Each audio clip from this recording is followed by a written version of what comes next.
Hi, welcome to my channel. నా ఛానల్కి తిరిగి స్వాగతం అండి. కొత్త వీడియోకి స్వాగతం. ఈ వీడియోలో మన మైండ్ పవర్ని ఎలా ఇంప్రూవ్ చేసుకోవాలనేది డిస్కస్ చేయబోతున్నాను. మీకు ఆసక్తి ఉన్నట్టయితే పూర్తిగా కంటిన్యూ చేయండి. మన మైండ్ పవర్ అనగానే మైండ్ అనేది ఒక భౌతిక అంశం కాదు. ఇప్పుడు కాలు, చెయ్యి, ముక్కు, అదేవిధంగా చెవి ఎట్లా ఉందో ఆ విధంగా మైండ్ అనేది ఒక పర్టికులర్ పార్ట్ కాదు బాడీలో. కానీ మైండ్ అనేది ఏమిటి అంటే మెదడు యొక్క పనిచేసేటప్పుడు ఏర్పడినటువంటి స్థితిని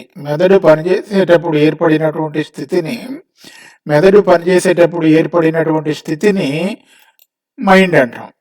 కాబట్టి మైండ్ పవర్ ఇంప్రూవ్ కావాలంటే మనం ఆటోమేటిక్గా ఎక్కడికి వెళ్ళాలి? బ్రెయిన్ని సరిగా ఉపయోగించడం మీద దృష్టి పెట్టాలి. మైండ్ పవర్ ఇంప్రూవ్మెంట్ అని బ్రెయిన్ గురించి చెప్పబోతున్నాడు లేదా చెప్పాడని మీరు అనుకోవచ్చు. అందుకని ముందే నేను క్లారిఫై చేస్తున్నాను. మైండ్ అనేది ఫంక్షనల్ స్టేట్ ఆఫ్ బ్రెయిన్, అంటే మెదడు పనిచేసేటప్పుడు ఏర్పడినటువంటి ఒక స్థితిని మైండ్ అని పిలుస్తున్నాం. మైండ్ అనేది ఫిజికల్ ఆర్గాన్ కాదు. భౌతికంగా మన వేలు, కాలు, తల, కాళ్ళు, చేతులు ఉన్నట్టు ఒక పార్ట్ కాదు బాడీలో. బ్రెయిన్ మెదడు పనిచేసేటప్పుడు ఏర్పడినటువంటి ఒక మానసిక స్థితి, ఒక స్టేట్ ఆఫ్ మైండ్. ఎలాగా అంటే మనం కరెంట్ అనేది ఏర్పడుతుంది కదా. కరెంట్ అనేది ఎలా ఏర్పడుతుంది? విద్యుదయస్కాంత క్షేత్రంలో ఏదైనా వస్తువుని వేగంగా తిప్పినప్పుడు కరెంట్ అనేది ఏర్పడుతుంది. అంతేగాని తిరిగేటటువంటి వస్తువు కానీ నీళ్లు కానీ కరెంట్ కాదు. నీళ్ల నుంచి కరెంట్ వస్తుంది. అట్నే బ్రెయిన్ నుంచి మైండ్ పవర్ అనేది వస్తుందని మీకు ముందుగా క్లారిఫై చేసుకుంటున్నాను. మీరు సాటిస్ఫై అయినట్టయితే కామెంట్స్లో సాటిస్ఫైడ్ అని లేదా గుడ్ అని టైప్ చేయండి. లేదా వేరే డౌట్ ఉంటే ఆ డౌట్ను కూడా కామెంట్స్లో టైప్ చేయండి. నేను మీ డౌట్స్ అన్నీ నేను చదువుతాను, లేదా మీ ప్రశ్నలన్నీ కూడా నేను చదువుతాను. నేను ఆన్సర్ ఇవ్వడానికి ట్రై చేస్తాను నెక్స్ట్ వీడియోలో. అదేవిధంగా ఇంతకుముందు మనకు సైకాలజిస్టులు ఏం చెప్పారంటే 20 years 21 years వచ్చేసరికి బ్రెయిన్ యొక్క పెరుగుదల ఆగిపోతుంది. నాడీ వ్యవస్థ పెరుగుదల, లేదా దాన్ని ఏమంటామంటే న్యూరాన్స్, నాడీ కణాల పెరుగుదల ఆగిపోతుందని చెప్పేవాళ్ళు. కానీ ఇప్పుడు తెలుస్తున్నటువంటి రీసెర్చ్ని బట్టి బ్రెయిన్ అనేది నిరంతరంగా పరిసరాలకు అనుగుణంగా మారుతూనే ఉంటుంది. కొత్త నాడీ కణాలు ఏర్పడుతూనే ఉంటాయని ఇప్పుడు తెలుస్తుంది. అంటే మన వాతావరణ పరిస్థితులు పెరిగినా, మనం ఏదైనా ఒక స్కిల్ నేర్చుకున్నా, ఏదైనా ఒక ఉన్న స్కిల్ని వాడకపోయినా నాడీ కణాల్లో మార్పు వచ్చేస్తుంది. ఈ విధంగా నాడీ కణాలలో వచ్చే మార్పుని మెదడు యొక్క బ్రెయిన్ ప్లాస్టిసిటీ అంటాం. అంటే మెదడు వంగే స్వభావం లేదా ఫ్లెక్సిబిలిటీ కలిగి ఉందని చెబుతూ ఉంటాం. ఈ లక్షణం అనేది మన మైండ్ పవర్ను ఉపయోగించుకోవడానికి బాగా ఉపయోగపడుతుంది. మరి ఈ మైండ్ పవర్ను ఉపయోగించడానికి ఏమేం చేయాలంటే సుమారు మొదటి మెథడ్లో మైండ్ పవర్ ఉపయోగించుకోవడానికి బ్రెయిన్కి కావాల్సినటువంటి ఎక్సర్సైజులు చెప్తాను. రెండో మెథడ్లో వచ్చేసి బ్రెయిన్కి సరైనటువంటి పోషణ ఎలా అందియాలనేది చెప్తాను. కాబట్టి మొదటి మెథడ్లో వచ్చేసి ఫస్ట్ పాయింట్ ఏంటంటే లెర్న్ న్యూ స్కిల్స్. అంటే మీరు ఎప్పుడు రొటీన్గా చేసే పనులే కాకుండా ఏదైనా ఒక కొత్త పని నేర్చుకోండి. కొత్త పని అంటే ఏదో ఒక ఉపయోగం లేని పని కాదు, ఏదో ఒక నైపుణ్యాన్ని నేర్చుకోండి. ఒక భాష నేర్చుకోండి, లేదా ఒక కొత్త అలవాటు, మీరు కోరుకున్న కొత్త అలవాటు నేర్చుకోండి. లేదా ఏదైనా ఒక గేమ్ ఆడండి. గేమ్ అంటే ఏ గేమ్ అయినా కావచ్చు, లేదా చెస్ కానీ ఇంకా ఇటువంటి గేమ్లు అయినా కూడా బ్రెయిన్కి మంచిగా ఎక్సర్సైజ్ ఇస్తాయి. అదేవిధంగా కొత్త హాబీలు, ఇప్పటిదాకా మీ ఏజ్తో సంబంధం లేకుండా మీరు డ్యాన్స్ నేర్చుకోవచ్చు, జుంబా డ్యాన్స్ నేర్చుకోవచ్చు, లేదా మార్షల్ ఆర్ట్స్ నేర్చుకోవచ్చు, లేదా ఆర్టికల్స్ రాయవచ్చు. ఏదైనా మీకు నచ్చినటువంటి ఒక స్కిల్ నేర్చుకోండి, కొత్త స్కిల్ నేర్చుకోండి. ఆ విధంగా నేర్చుకోవటం వల్ల మీ బ్రెయిన్ లోపల ఉన్న నాడీ కణాల యొక్క సంఖ్య గ్రోత్ అనేది పెరుగుతూ ఉంటుంది. అదేవిధంగా ఒక భాష కూడా నేర్చుకోవచ్చు. ఇప్పటిదాకా మీరు వచ్చిన భాషలు లిమిటెడ్గా ఉంటాయి. మనకి ఇండియాలో జనరల్గా 2 భాషలు ఎక్కువగా వస్తాయి, లేదా 3 భాషలు వస్తాయి. అవసరమైతే ఇంకొక భాష నేర్చుకోండి. చైనీస్ కానీ, స్పానిష్ కానీ, ఫ్రెంచ్ కానీ ఏదైనా కొత్త భాష నేర్చుకుంటే మీరు ఇంకొక కొత్త ప్రపంచంలోకి అడుగు పెట్టవచ్చు అనమాట. ఆ విషయాలు, వాళ్ళ కల్చర్, వాళ్ళ యొక్క విషయాలు తెలుస్తాయి. అవన్నీ కూడా మన నాడీ వ్యవస్థ మీద పనిచేస్తాయి. ఆ విధంగా చేయటం వల్ల ఒక్కొక్క స్కిల్ పెరగటం వల్ల ఏమవుతుంది, మీరు మరింత నైపుణ్యాలని లేదా మీ బ్రెయిన్ పనిచేయటంలో వచ్చేటటువంటి పవరు, మైండ్ పవర్ అనేది ఇంప్రూవ్ అవుతుంది. మీకు తెలుసు, మరి ఒకే ఒక స్కిల్ ఉన్న వాళ్ళకి ఉద్యోగ అవకాశాలు ఎక్కువ ఉంటాయా, ఒకటి కంటే ఎక్కువ స్కిల్స్ ఉన్న వాళ్ళకి ఉద్యోగ అవకాశాలు ఎక్కువ ఉంటాయా? మీరు ఒకవేళ ఒక మేనేజర్ అయితే, మీరు ఒకవేళ ఉద్యోగం ఇచ్చే పొజిషన్లో ఉంటే మీరు ఎవరిని ఎన్నుకుంటారు? ఒకటే స్కిల్ వచ్చిన వాళ్ళని నేర్చుకుంటారా? 4 స్కిల్స్ వచ్చిన వాళ్ళని, ఒకటే స్కిల్ వచ్చిన వాళ్ళని మీరు చేర్చుకుంటారా ఉద్యోగంలో? ఒకటి కంటే ఎక్కువ స్కిల్స్ వచ్చిన వాళ్ళని చేర్చుకుంటారా? కామెంట్ చేయండి. కామెంట్ చేస్తే బహుశా మీకు అర్థమై ఉంటుంది. ఎక్కువ స్కిల్స్ వచ్చిన వాళ్ళని మీరు చేర్చుకుంటారు జాబ్లో. ఓకే, మంచిదే. మరి మీరెందుకు ఎక్కువ స్కిల్స్ కలిగి ఉండరు? కాబట్టి కొత్త విషయాలని నేర్చుకోండి, కొత్త ప్రదేశాలని విజిట్ చేయండి. ఆ విధంగా విజిట్ చేయటం వల్ల కొత్త ప్రదేశంలో ఉన్నటువంటి వాతావరణం, అక్కడ ఉన్నటువంటి పరిస్థితులు తెలుస్తూ ఉంటాయి. మీరు వ్యాపారంలో ఉంటే వ్యాపార అవకాశాలు కూడా ఇంకా ఎక్కువగా అర్థం చేసుకునే అవకాశం ఉంటుంది. అదేవిధంగా మీలో సహజంగానే క్యూరియాసిటీ ఉంటుంది, కుతూహలం ఉంటుంది. చిన్నపిల్లలకి ఎలా అయితే కుతూహలం ఉంటుందో మనలో కూడా ఇంకా కొద్దిగా గొప్ప కుతూహలం అనేది, క్యూరియాసిటీ అనేది మిగిలి ఉంటుంది. ఈ కుతూహలం వల్ల మీరేం చేయొచ్చు, ఒకవేళ ఇప్పటిదాకా వంట చేయడానికి రాకపోతే వంట నేర్చుకోవచ్చు. అదేవిధంగా మీరు ఒకవేళ డ్యాన్స్ రాకపోతే డ్యాన్స్ నేర్చుకోవచ్చు, లేదా ఏదైనా ఒక వేషం వేసి మిమ్మల్ని మీరు యాక్షన్ చేస్తుంటే మిమ్మల్ని మీరు చూసుకోవచ్చు. ఆ విధంగా చేయటం వల్ల ఏమవుతుంది, మీరు కొత్త ఎక్స్పీరియన్స్ని పొందుతారు. కొత్త ఎక్స్పీరియన్స్ ఎందుకు పొందాలి అంటే, కొత్త ఎక్స్పీరియన్సెస్ అంటే, జీవితం అంటే కలెక్షన్ ఆఫ్ ఎక్స్పీరియన్సెస్. వాటి అంటే ఎక్స్పీరియన్సెస్ని పోగు చేసుకోవటం, వాటిని మంచి ఎక్స్పీరియన్సెస్ని ఎక్కువగా చేయటం, అదేవిధంగా వాటిని మంచిగా అనుభూతి పొందటమే జీవితం యొక్క ఆశయం. కాబట్టి మీరు కోరుకున్న ఫీల్డ్ కానీ, దానికి రిలేటెడ్ ఫీల్డ్ కానీ, లేదా దానికంటే భిన్నమైనటువంటి దాంట్లో కూడా మీరు ప్రయత్నం చేయవచ్చు. అదేవిధంగా మీకు కొన్ని బిలీఫ్స్ ఉంటాయి. ఆ బిలీఫ్స్ని ప్రశ్నించండి. మీరు ఆల్రెడీ ఉన్నటువంటి మీ నమ్మకాలు ఉన్నాయి. ఆల్రెడీ బిలీఫ్స్ మీద ఆల్రెడీ వీడియో ఉంది, ద సైకాలజీ ఆఫ్ బిలీఫ్ అని ఉంది. అదేవిధంగా నమ్మకాలని మనం సరైనటువంటి నమ్మకాలు లేకపోతే ఏర్పడే ఇబ్బందులు అని చెప్పేసి ఇంకొక వీడియో ఉంది, ఇదే ఛానల్లో చూడండి. కాబట్టి మీరు నమ్మేదాన్ని ప్రశ్నించండి. ఆ నమ్మేదాన్ని మీకు మీరే ప్రశ్నించండి. మీరు పోయి వేరే వాళ్ళని ప్రశ్నించొద్దు. మిమ్మల్ని మీరు ప్రశ్నించుకొని మీరు ఇంకా మంచి బిలీఫ్స్ని, ఇంకా మెరుగైనటువంటి బిలీఫ్స్ని పొందడానికి ప్రయత్నం చేయండి. ఆ ప్రయత్నంలో మీ మైండ్ పవరు, మీ బ్రెయిన్ గ్రోత్ పెరుగుతుందని గమనించండి. అదేవిధంగా మీకు ఇంట్రెస్టెడ్ ఏరియా, మీ ఫీల్డ్ ఏదైతే ఉందో మీ ఫీల్డ్కి సంబంధించినటువంటి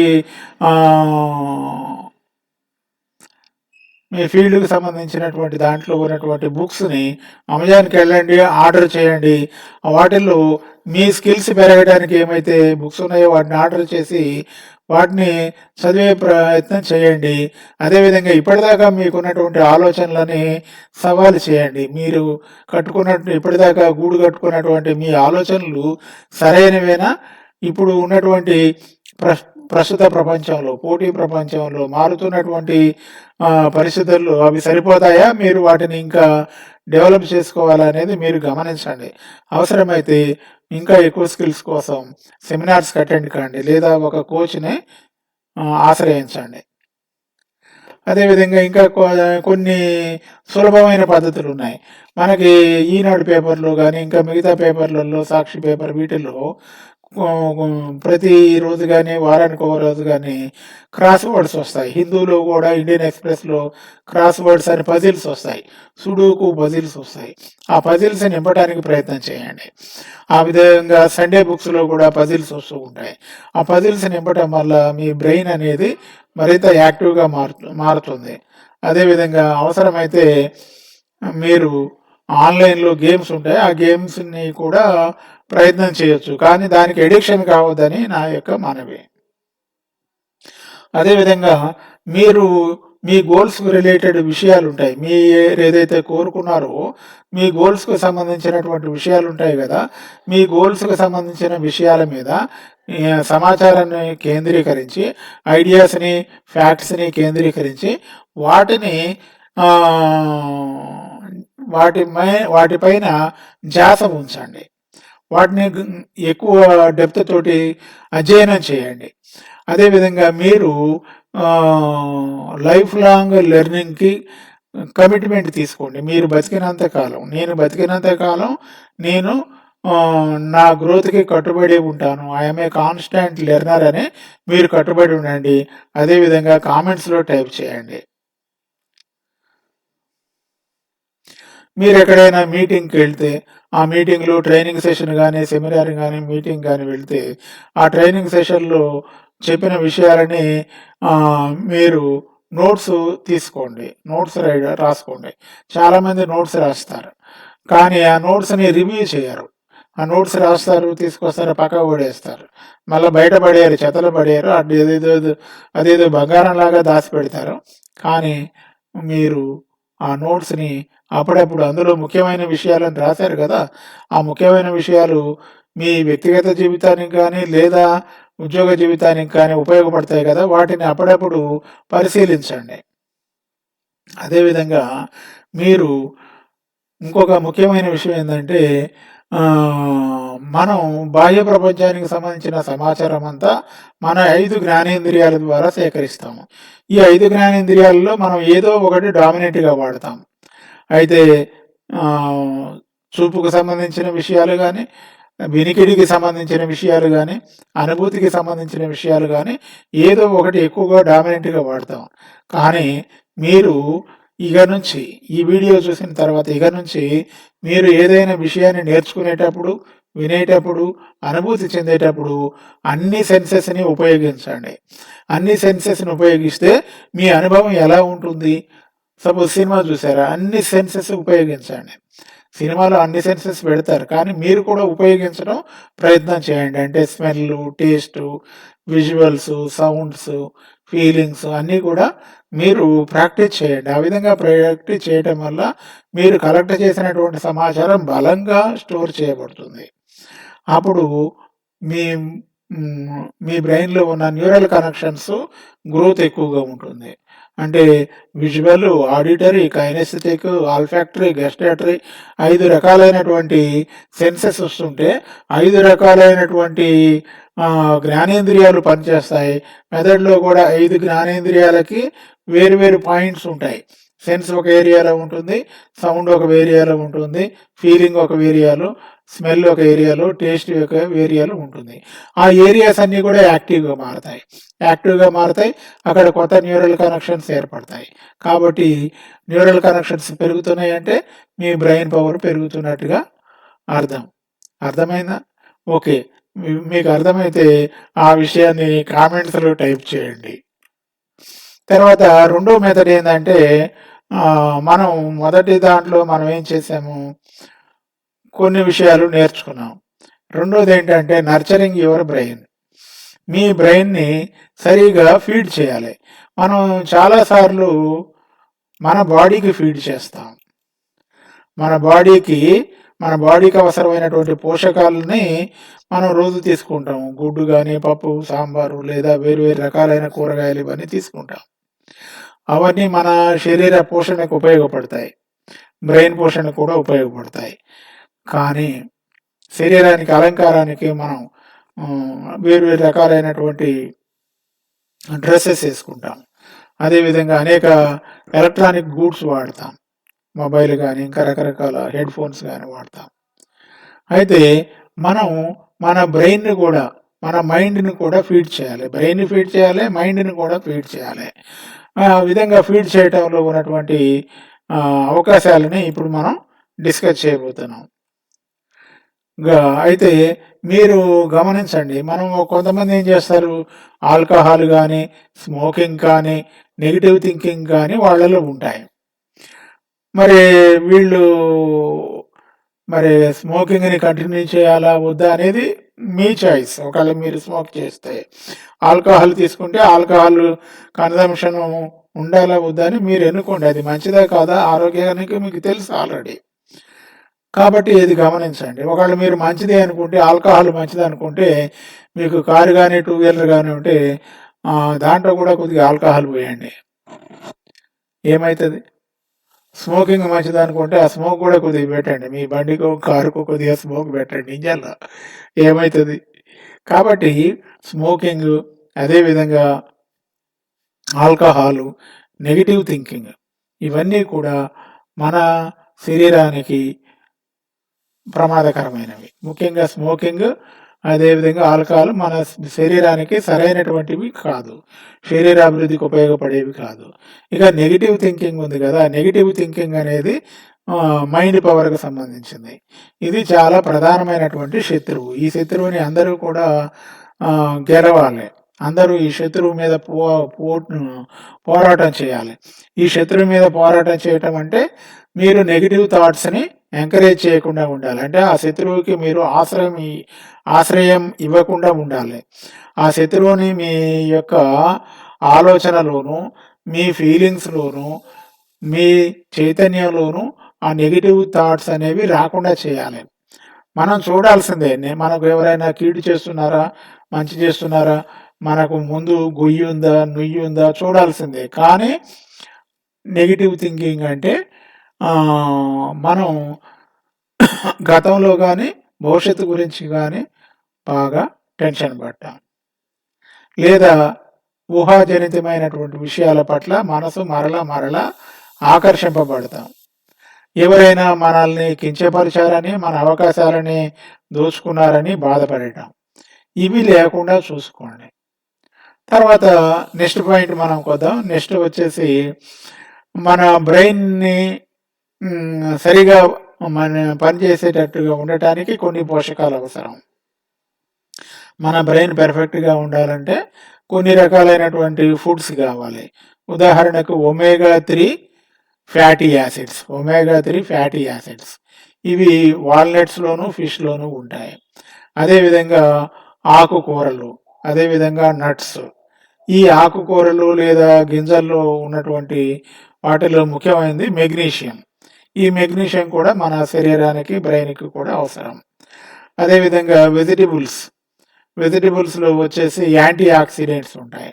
కాబట్టి ఆ యాంటీ ఆక్సిడెంట్స్‌ని తీసుకున్నట్టయితే, యాంటీ ఆక్సిడెంట్స్ ఉన్నటువంటి వెజిటబుల్స్‌ని తీసుకున్నట్టయితే మనకు మన బ్రెయిన్‌కి సరైనటువంటి పోషణ అందుతుంది. తర్వాత మూడవది ఏందంటే, మన బాడీని అదేవిధంగా బ్రెయిన్‌ని యాక్టివ్‌గా ఉంచడానికి మనం రోజు కూడా ఎక్సర్సైజ్ చేయాలి.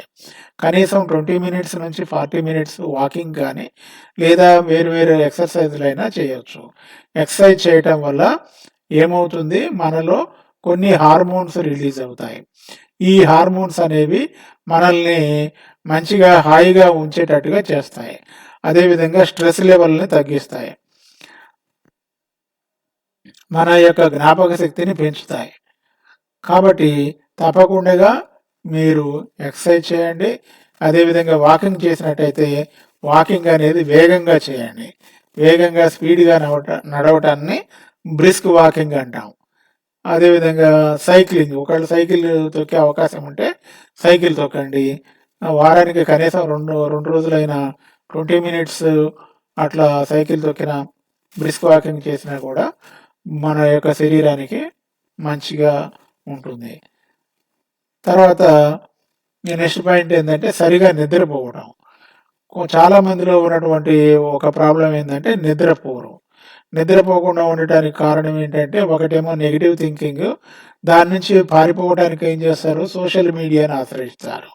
సోషల్ మీడియాలో Instagram reels, Facebook reels, YouTube reels అవన్నీ కూడా చూడటంలో చాలా సేపు గడిపి, అందులో వచ్చేటటువంటి విషయాలన్నీ మనసులో పెట్టుకొని చూసి, చూసి అలసిపోయి నిద్రపోతారు.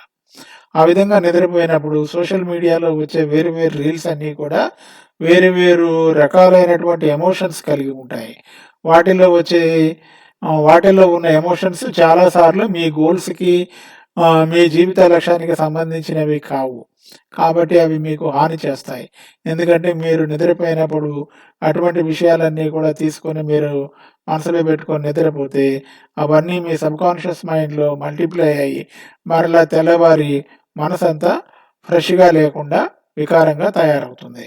కాబట్టి మీరు అటువంటి పని చేయకుండా మీ మనసుని మంచిగా ప్రశాంతత చేసుకొని మీ మైండ్‌లో ఎటువంటి ప్రతీకారం లేదా నెగెటివ్ థింకింగ్ లేదా బాధాకరమైనటువంటి ఎమోషన్స్ లేకుండా ప్రశాంతంగా నిద్రపోయినట్టయితే మీరు చక్కగా మళ్ళా ఉదయం లేవగలుగుతారు. మీ గోల్స్ పట్ల మీకు శ్రద్ధ పెరుగుతూ ఉంది. నిద్ర కనీసం 6-8 అవర్స్ ఉండాలని సైకాలజిస్టులు చెప్తున్నారు. తర్వాత నెక్స్ట్ పాయింట్ ఏందంటే మెడిటేషన్. ధ్యానం చేయటం. ధ్యానం అనేది అదేదో మతపరమైంది అని అనుకుంటారు కొంతమంది. అది కాదు. ధ్యానం చేయటం వల్ల మీరు బయట ప్రపంచానికి సంబంధించినటువంటి విషయాల నుంచి తాత్కాలికంగా మీరు ఉపశమనం పొందుతారు. మీరు మీ శక్తి సామర్థ్యాలను తిరిగి పొందగలుగుతారు. మీరు మంచి ఏకాగ్రతని కలిగి ఉంటారు. స్ట్రెస్ లెవెల్స్ తగ్గుతాయి. అదేవిధంగా మీరు డెసిషన్ మేకింగ్ చేసినప్పుడు మీ డెసిషన్ మేకింగ్‌లో దానికి అవసరమైనటువంటి మీరు నిర్ణయాలు తీసుకునేటప్పుడు దానికి అవసరమైనటువంటి అన్ని కోణాలని ఆలోచించగలుగుతారు. కాబట్టి డెసిషన్ మేకింగ్ అనేది కూడా ఇంపార్టెంట్ గమనించండి. ఇక చివరిదిగా చెప్పేదేంటంటే ప్రాణాయామం. రోజు 5 నిమిషాల నుంచి 10 నిమిషాలు ప్రాణాయామం చేయండి. ఒకవేళ వీలైతే 5 నిమిషాలు లేక 3 సార్లు ప్రాణాయామం చేయండి. ప్రాణాయామం అంటే గాలి పీల్చి వదలటం. ఒక ముక్కు మూసేసి ముక్కు రంధ్రాన్ని మూసి ఇంకొక ముక్కు రంధ్రం నుంచి గాలి పీల్చి హోల్డ్ చేయండి. ఆపండి. మీరు ఆపగలిగినంత ఎక్కువసేపు ఆపండి. తర్వాత ఇంకొక ముక్కు రంధ్రం నుంచి గాలి వదలండి. ఆ విధంగా ఒక ముక్కు రంధ్రం నుంచి తీసుకోవటం, ఇంకొక ముక్కు రంధ్రం నుంచి గాలి వదలటాన్ని మనం నాడీ శోధన ప్రాణాయామం అంటాం. నాడీ శోధన ప్రాణాయామం. కాబట్టి నాడీ శోధన ప్రాణాయామాన్ని మీరు ప్రాక్టీస్ చేయండి. మంచిగా ఉంటుంది. ఇప్పటిదాకా వీడియో చూశారు. మీకు అభినందనలు. ఈ వీడియో నచ్చినట్టయితే లైక్ చేయండి, షేర్ చేయండి. అదేవిధంగా ఈ ఛానల్‌కి సబ్స్క్రైబ్ చేయండి. 1000 మెంబర్స్ కావాలి సబ్స్క్రిప్షన్ ఈ వీడియోతోటి. దాంట్లో మీరు కూడా భాగం కండి. అదేవిధంగా నేను ఈరోజు 5 డేస్ పబ్లిక్ స్పీకింగ్ ఛాలెంజ్ అనేది 5 రోజుల్లో స్టేజి మీద భయం లేకుండా మాట్లాడటం అనేటటువంటి దాని మీద నేను కోచింగ్ ఇస్తున్నాను. ఆసక్తి ఉన్నవాళ్ళు మీరు కామెంట్ చేయండి. కామెంట్ చేస్తే నేను లింక్ పంపిస్తాను. Okay. See you in the next video. Thank you.